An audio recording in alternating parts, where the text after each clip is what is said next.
जोहार दोस्तों, आप सबों का स्वागत है जेके स्टडी चैनल में। तो आप सभी को कैसे हैं? आशा करते हैं आप लोग अपने अपने घरों में सुरक्षित होंगे और अपना ध्यान दे रहे होंगे। जैसा आप सबों को पता है कि कल का जो नोटिफिकेशन जारी किया गया था जेएसएससी की तरफ से, जिसमें ये कहा गया था कि अब अगले आदेश तक परीक्षा को स्थगित किया जाता है।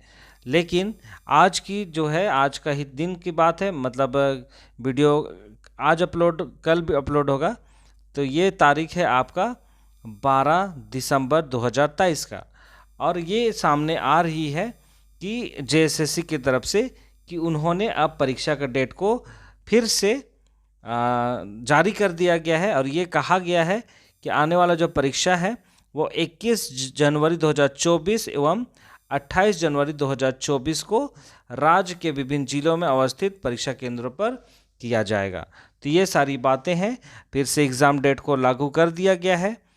पर अब देखने वाली बात है कि ये एग्ज़ाम होती है या नहीं होती है। और ये भी कहा गया है कि आयोग की तरफ से जल्द ही इस वेबसाइट पर आपका प्रवेश पत्र को जारी कर दिया जाएगा। ऐसी बातें भी यहाँ पे देखने को मिल रही है। और ये भी कहा गया है कि जो लोग डिसेबल हैं, मतलब चाहे उनकी कम दृष्टि वाली बात हो, डिसेबल है, अंधापन है, मतलब कुछ भी है, ये सारी जो डिसेबल वाली बातें हैं, अगर जो कैंडिडेट हैं तो उन लोगों को, या फिर सुनने में दिक्कत है या फिर जो भी है, वे सारे लोगों को 6 जनवरी 2024 तक उनको एक आवेदन पत्र जो दिया गया है उसको भर के भेजना है। ठीक है। और इसके माध्यम से जो एजेंसी जो एग्ज़ाम लेने वाली है वे ऐसे लोगों के लिए एक अच्छा माहौल तैयार करेगी, वहाँ पे लोगों के बैठने के लिए, या फिर जो कम दृष्टि वाले लोग हैं उनके लिए अच्छी तरह से क्वेश्चन पेपर प्रिंट करने की बात होगी, या फिर ब्रेल लिपि, या फिर कुछ भी ऐसी जो असुविधाएं होती हैं ऐसे कैंडिडेट को, उन सारी दिक्कतों को दूर करने की तैयारी के लिए ऐसी बातें यहाँ पे उनसे पहले फॉर्म, ताकि ऐसे कैंडिडेट को कोई भी परेशानी ना हो। तो चलिए, ये थी एक सूचना थी जो मैं आप सबों को देना चाहता था कि एग्ज़ाम डेट फिर से जारी कर दिया गया है। पर सोचने वाली बात है, एग्ज़ाम होती है या नहीं होती है वह आने वाला वक्त ही बताएगा। ठीक है। तो फिर भी आप सबों को तैयारी में लगे रहना है। तो चलिए, अब मैं शुरू करने जा रहा हूँ आपका झारखंड जीके से संबंधित प्रश्न, जो आपके झारखंड के आपके अभयारण्य से संबंधित होगा। उद्यान, अभयारण्य, ये सारी बातों से होगा।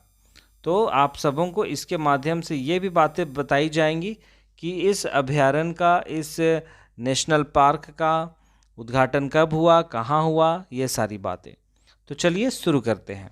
तो सबसे पहले हम लोग देखने जा रहे हैं आपका बेतला नेशनल पार्क के बारे में। आप सबों को पता है कि झारखंड में मात्र एक ही बेतला पार्क, मतलब नेशनल पार्क है, वो है आपका बेतला पार्क। तो आप सभी को स्क्रीन में देखिए, और स्क्रीन में ये भी कहा गया है कि जो बेतला पार्क जो है, जो नेशनल पार्क है, उसकी स्थापना 1986 ईस्वी में किया गया था।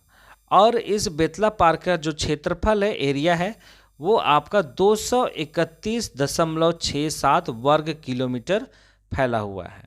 और ये जो बेतला नेशनल पार्क जो है वो झारखंड की जिला एक है जिनका नाम लातेहार है, जो पलामू से अलग हुआ है। पलामू से हट के एक नया जिला बनाया गया लातेहार नाम का। तो वहीं पे यह बेतला नेशनल पार्क स्थित है। और इस बेतला पार्क में आपको बाघ, हाथी, सांभर, हिरन जैसे जंगली जानवर देखने को मिलेंगे। और ये जो नेशनल पार्क है भारत सरकार के द्वारा बाघ परियोजना के द्वारा चलाई जाती है, और ये झारखंड का एकमात्र इकलौता नेशनल पार्क है। चलिए आगे है हजारीबाग अभयारण्य। और इस हजारीबाग अभयारण्य की जो स्थापना की बात है वो है आपका 1976 ईस्वी को किया गया। और क्षेत्रफल की बात करते हैं तो होगा 186.25 वर्ग किलोमीटर। और ये जो हजारीबाग अभयारण्य है वो हजारीबाग जिला में स्थित है और इस अभयारण्य में तेंदुआ, हिरन, सांभर जैसे जानवरों को संरक्षित करके रखा गया है। चलिए आगे हम लोग देखते हैं पलामू अभयारण्य के बारे में। पलामू अभयारण्य जो है वो आपका 1976 ईस्वी में इसकी स्थापना की गई है और क्षेत्रफल है 794.33 वर्ग किलोमीटर और पलामू अभयारण्य जो है वो लातेहार जिला में स्थित है और इस अभयारण्य में हाथी, बाघ, सांभर जैसे जानवरों को रखा गया है।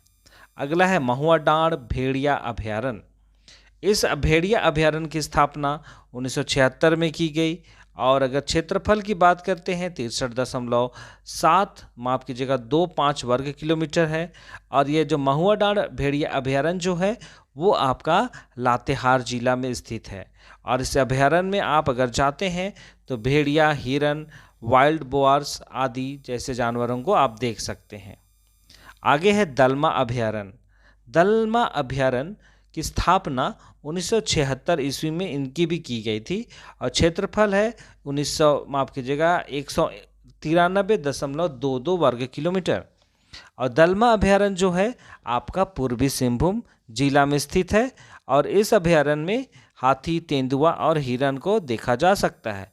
लेकिन अगर मुख्य जानवर की बात करेंगे, दलमा जो अभयारण्य बनाया गया है स्पेशली आपके हाथियों के लिए बनाया गया है। और तोपचांची इस अभयारण्य जो है उसकी स्थापना 1978 में किया गया था और ये जो तोपचांची अभयारण्य जो है वो क्षेत्रफल की दृष्टि से देखते हैं तो 8.75 वर्ग किलोमीटर ही कहा गया है और ये जो अभयारण्य है आपका कोयला नगरी धनबाद में स्थित है और इस अभयारण्य में आप तेंदुआ, वाइल्ड बोअर्स आदि जानवरों को आप लोग देख सकते हैं और यह जो अभयारण्य है मध्य में एक सुंदर सा झील बनाया हुआ है और सुंदर झील है, पहाड़ पर्वत से बसा हुआ है जिसके कारण से ये जो अभयारण्य है इसकी खूबसूरती अलग ही प्रतीत होती है। आगे है लवालोंग अभयारण्य और इस अभयारण्य की स्थापना भी 1978 ईस्वी में की गई थी और क्षेत्रफल की बात करते हैं तो 207 वर्ग किलोमीटर है और यह जो लवालोंग अभयारण्य जो है वो चतरा जिला में स्थित है और चतरा जिला और एक चीज़ के लिए भी प्रसिद्ध है, वो है आपका माँ भद्रकाली मंदिर के रूप में भी। ठीक है, वहाँ पे आप जो चतरा जो जगह है वो इटखोरी जो है माँ भद्रकाली मंदिर है और जो इटखोरी जो वहाँ जो चतरा में है वो 3 धर्मों का मतलब सनातन धर्म, जैन धर्म और बुद्धिज़्म धर्म के लिए एक संगम का जगह भी कहा जाता है। तो आप चतरा में ये अभयारण्य भी है लवालोंग जहाँ पे आप बाघ, तेंदुआ, नीलगाय, हिरन, सांभर जैसे जानवरों को देख सकते हैं। आगे देखते हैं कोडरमा अभयारण्य चलते हैं। अब कोडरमा अभयारण्य जो है उसकी जो स्थापना की बात है 1985 ईस्वी को की गई और क्षेत्रफल की बात करते हैं तो 177.95 वर्ग किलोमीटर है और कोडरमा अभयारण्य जो है वो कोडरमा जिला में ही स्थित है और यहाँ पे आप हम लोग देख सकते हैं तेंदुआ, सांभर, हिरन जैसे जानवरों को देख सकते हैं। और आगे है पारसनाथ अभयारण्य। पारसनाथ अभयारण्य जो है उसकी स्थापना 1981 ईस्वी में की गई। क्षेत्रफल की बात करते हैं तो 43.33 वर्ग किलोमीटर है और यह जो पारसनाथ अभयारण्य जो है वो आपका गिरिडीह में स्थित है और पारसनाथ जो अभयारण्य है वहाँ पे आप तेंदुआ, सांभर, हिरन, नीलगाय जैसे जानवर को देख सकते हैं। और पारसनाथ क्यों फेमस है आपको पता ही है। पारसनाथ की जो पहाड़ी है झारखंड की सबसे ऊंची पहाड़ी है और इसी पहाड़ी को हम लोग समेत शिखर के नाम से भी जानते हैं।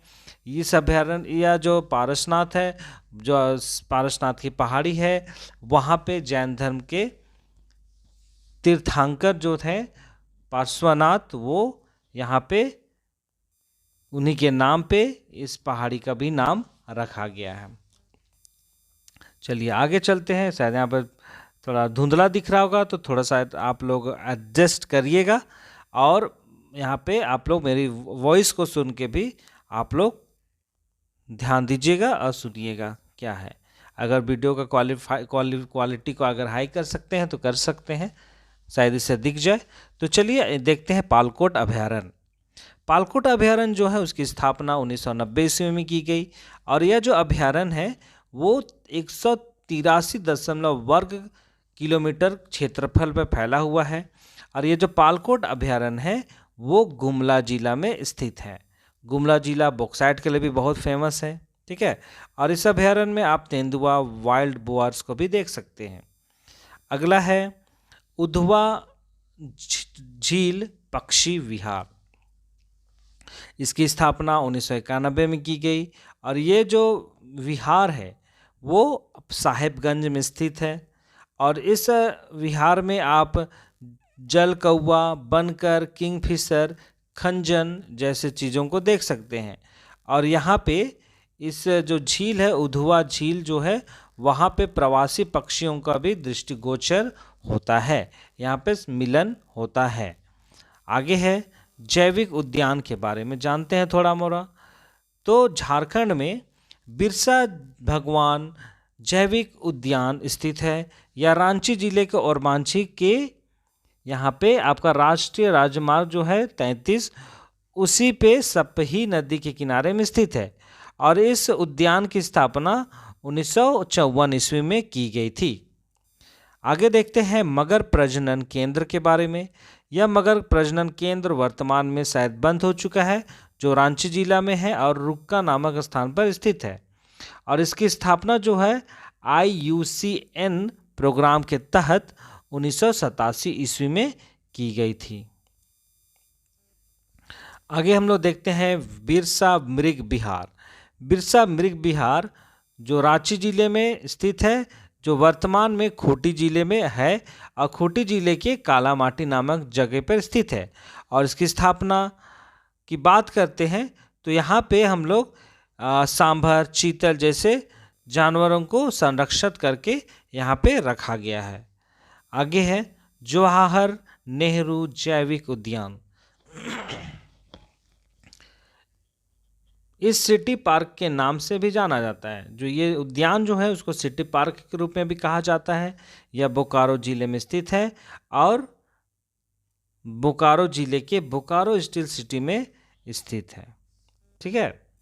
तो आज हम लोग के वीडियो में हमने जानने का प्रयास किया है अभयारण्य के बारे में, नेशनल पार्क के बारे में, उद्यान के बारे में। इन सारी बातों को हम लोग ध्यान दिए हैं। और आप लोगों को याद रखना है कि झारखंड में एकमात्र राष्ट्रीय उद्यान है, राष्ट्रीय पार्क है, नेशनल पार्क है, जिसका नाम बेतला नेशनल पार्क है। तो ये सारी बातें हैं जो हम सबों के नॉलेज के लिए बहुत ज़रूरी है, आने वाले परीक्षाओं के लिए, जैसा भी मैंने डेट भी बताया, तो इन सारी बातों के लिए भी काफ़ी फ़ायदेमंद होगा। तो चलिए यहीं तक आज का क्लास को करते हैं, मिलते हैं एक नए वीडियो के साथ। तब तक अपना ध्यान दीजिए, सुरक्षित रहिए और खुश रहिए और अच्छी रीति से पढ़ाई कीजिए। बहुत बहुत धन्यवाद।